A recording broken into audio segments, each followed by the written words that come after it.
Olá e bem-vindos. Hoje a gente tem um material fascinante para analisar. É um estudo de um autor chamado Marcel Oliveira. O título é Oráculos de Cristo. E ele se debruça sobre uma passagem bem curtinha, mas, assim, fundamental. Mateus, capítulo 4, versículos 12 a 17. É basicamente o momento em que Jesus começa o ministério público dele. E a nossa missão aqui é entender as conclusões, que às vezes são bem surpreendentes, que esse autor tira de cada palavra. E o que me chama a atenção logo de cara nesse material não é só a interpretação em si, sabe? É o método dele. Ele faz uma distinção muito, mas muito forte entre o que é a voz do narrador, que no caso é Mateus, e o que ele chama de oráculos, que seriam as palavras diretas de Cristo. Ele está, buscando um significado que, segundo ele, está escondido nas entrelinhas e até numa hierarquia dessas vozes. É uma leitura quase forense do texto. Forense, a septoláfia perfeita. Exato. Então vamos começar por essa análise, verso a verso. O versículo 12 diz assim: Ora, ouvindo Jesus que João fora preso, retirou-se para a Galileia. Para a maioria das pessoas, isso é só um deslocamento geográfico, uma informação de logística. Mas o autor para bem aqui e faz uma pergunta que, eu confesso, eu nunca tinha pensado. Por que Jesus não foi visitar João na prisão? E essa pergunta já abre a primeira grande inferência do autor. Ele não busca a resposta no que está escrito, mas no que ele acredita ser a natureza de Cristo, entende? A conclusão dele é que Jesus não foi porque, sabendo do destino inevitável de João, qualquer palavra de consolo soaria oca. É uma ideia que se apoia num conceito teológico bem pesado, que é o da presciência divina. Ok, vamos desempacotar isso. Presciência divina. É a ideia de que, por ser divino, Jesus já sabia de tudo que ia acontecer, inclusive a morte do João. Então, para o autor, Jesus não está só reagindo à notícia da prisão. Ele está agindo com base num roteiro que só ele conhece. Exatamente. E isso muda tudo, né? Não é uma retirada por medo ou por estratégia. Na visão do autor, é um ato de, talvez, uma misericórdia meio sombria. Ele argumenta que confortar João com promessas de que ele seria solto seria uma mentira e confirmar que ele ia morrer seria cruel.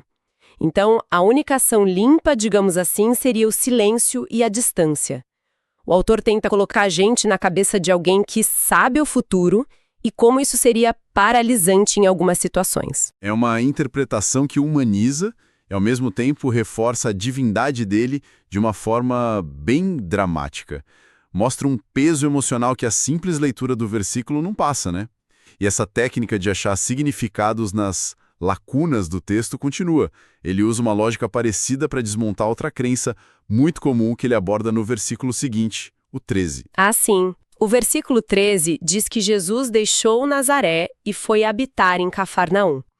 O autor usa essa frase como uma bigorna para quebrar aquela imagem popular de Jesus como um andarilho sem teto. Aquela ideia baseada na famosa frase, o filho do homem não tem onde reclinar a cabeça. Que é uma imagem poderosíssima, né? Tá em séculos de arte, de pregação, de um pregador itinerante, totalmente desapegado. Mas o autor diz, pera um pouco, o texto diz literalmente, foi habitar. Ele não estava só de passagem. E ele reforça isso, conectando com Mateus 9, que mais tarde menciona Jesus entrando em casa. Para ele, as evidências no texto são claras. Jesus tinha uma residência fixa em Cafarnaum. E a implicação disso é radical.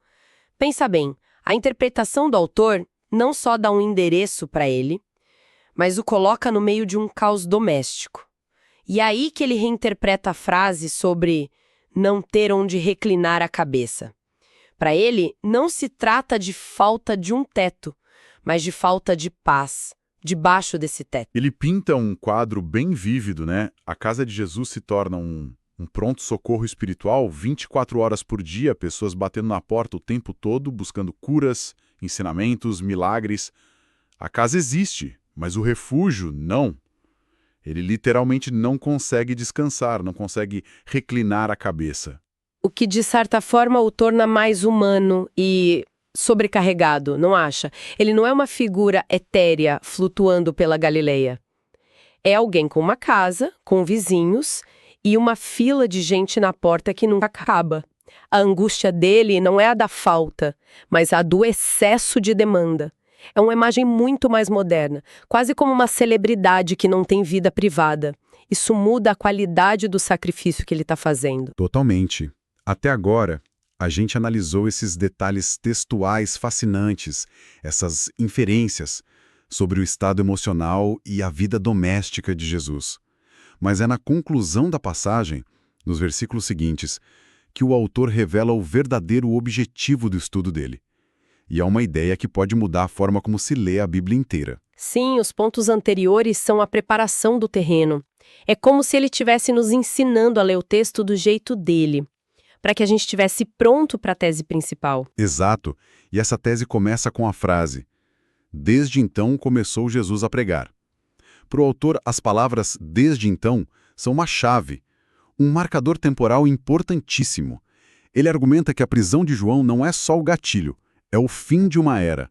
Jesus só começa o ministério dele depois que o de João termina. Não há sobreposição. E ele usa um conceito teológico de dispensação para explicar isso. É um termo que pode soar complicado, mas a ideia é simples. Pensa na história da salvação como um grande livro, sabe? Para o autor, o ministério de João Batista foi um capítulo com um propósito muito específico: preparar o caminho, anunciar o que estava por vir. Mas para que o próximo capítulo, o de Jesus, pudesse começar, o anterior precisava estar completamente encerrado. A prisão de João é o ponto final desse capítulo. É uma visão bem organizada, quase, arquitetônica do plano divino. Não são dois pregadores atuando ao mesmo tempo, mas uma sucessão perfeitamente orquestrada. Um abre o caminho, sai de cena e só então o protagonista entra. O autor reforça isso citando as palavras do próprio João: "Aquele que vem após mim é mais poderoso do que eu." Havia uma consciência dessa sucessão. Propósitos distintos. A dispensação de João, com o batismo de água para arrependimento, era preparatória. A de Jesus, que a gente vai ver agora, é até a coisa em si. Essa separação clara é a base para o argumento maior que ele vai construir. Perfeito. E isso nos leva à primeira mensagem pública de Jesus, o oráculo central dessa passagem: "Arrependei-vos, porque é chegado o reino dos céus." O autor disseca essa frase em duas partes. A primeira é o chamado: "Arrependei-vos." E ele é muito enfático aqui. Ele diz que este não é um conselho, não é uma sugestão, é o primeiro e fundamental requisito. É a chave que abre a porta do reino. Sem isso, nada mais acontece. E o processo, segundo ele, começa com um passo muito específico: o reconhecimento da própria falha, da própria condição de pecador. Sim, ele não deixa isso no campo da subjetividade, né? Ele encora a ideia em outro texto, Romanos 3:23. "Porque todos pecaram e destituídos estão da glória de Deus." A lógica dele é: você não pode se arrepender de algo que não reconhece. Então, o primeiro passo para o reino é uma autoavaliação brutalmente honesta. É curioso como essa palavra arrependimento soa tão pesado hoje em dia, mas na análise dele é menos sobre culpa e mais sobre um ponto de partida, um reconhecimento da realidade, quase como o primeiro passo de um programa de recuperação. É uma ótima analogia. É um diagnóstico. Primeiro você admite que está doente para depois buscar a cura. E a cura, ou a promessa, está na segunda parte da frase: "porque é chegado o reino dos céus." Aqui, o autor volta àquela ideia das dispensações. Ele vê essa frase como um anúncio de uma nova realidade invadindo a antiga. Explica melhor essa invasão. Ele descreve a antiga aliança, a dispensação anterior, como uma figura física e preparatória. Era uma sombra, um modelo em escala do que estava por vir. A chegada do reino, anunciada por Jesus, não é só uma nova filosofia ou um novo conjunto de regras. Na interpretação do autor, é a dispensação celestial entrando na dimensão física. É o céu literalmente invadindo a terra. E como isso acontece de forma concreta? Através da encarnação do Verbo, ou seja, na própria pessoa de Jesus. Ele é o ponto de contato, a embaixada do céu na terra. Quando ele diz é chegado o reino, não é uma promessa para o futuro, é uma declaração do presente. O reino está aqui, porque eu estou aqui. Para o autor, este é o ponto de virada mais radical de toda a história humana, onde o divino se torna palpável. Uau! Então, depois de toda essa análise, de nos levar pela presciência de Jesus, pela vida doméstica dele, pela sucessão dos ministérios, chegamos ao grande final. O autor, o Marcelo Oliveira, amarra tudo isso e revela sua motivação central. E é aqui que a proposta dele se torna, para alguns, bem controversa. Sim, ele declara que o objetivo principal de todo o estudo é distinguir as palavras de Cristo narradas pelos evangelistas das palavras dos narradores em si.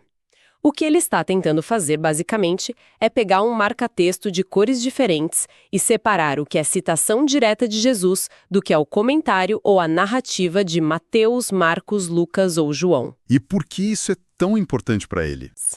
Essa é a bomba que ele joga no final. Ele argumenta contra uma tendência que ele observa de colocar os escritos dos apóstolos, como Paulo, ou as narrativas dos evangelistas, no mesmo patamar de Cristo. Para ele, isso é um erro fundamental. Então ele está propondo uma hierarquia dentro da própria Bíblia? Exatamente, uma hierarquia de autoridade. No topo, inquestionáveis, estariam os oráculos, as palavras diretas de Jesus. Abaixo delas, importantes, inspiradas, mas secundárias, estariam as narrativas dos evangelistas e as cartas dos apóstolos. A tese dele é que, com o tempo, essa distinção se perdeu e as pessoas começaram a tratar cada palavra do Novo Testamento com o mesmo peso. E para ele, isso dilui o poder e a centralidade da mensagem de Cristo. Isso é uma afirmação muito forte, porque desafia a doutrina da inspiração das Escrituras como muita gente entende, onde cada palavra é igualmente inspirada por Deus. Ele não está dizendo que os outros textos não são inspirados, mas que há uma diferença de magnitude. Precisamente, ele não está descartando o resto do texto, mas está reordenando a importância. É como se ter um contrato onde há o texto principal e depois os anexos e as notas de rodapé. Ambos são importantes, mas só um deles contém os termos centrais e negociáveis. Para o autor, as palavras de Jesus são o contrato. O resto é o comentário autorizado. E toda a análise que ele fez antes serve para reforçar essa singularidade e autoridade suprema dele. Certo. Então, para recapitular essa jornada que o autor nos propõe, ele começa com uma inferência psicológica sobre por que Jesus não visitou João, baseada na onisciência. Depois, ele nos dá uma imagem mais terrena de Jesus, com uma casa em Cafarnaum, mas sem descanso.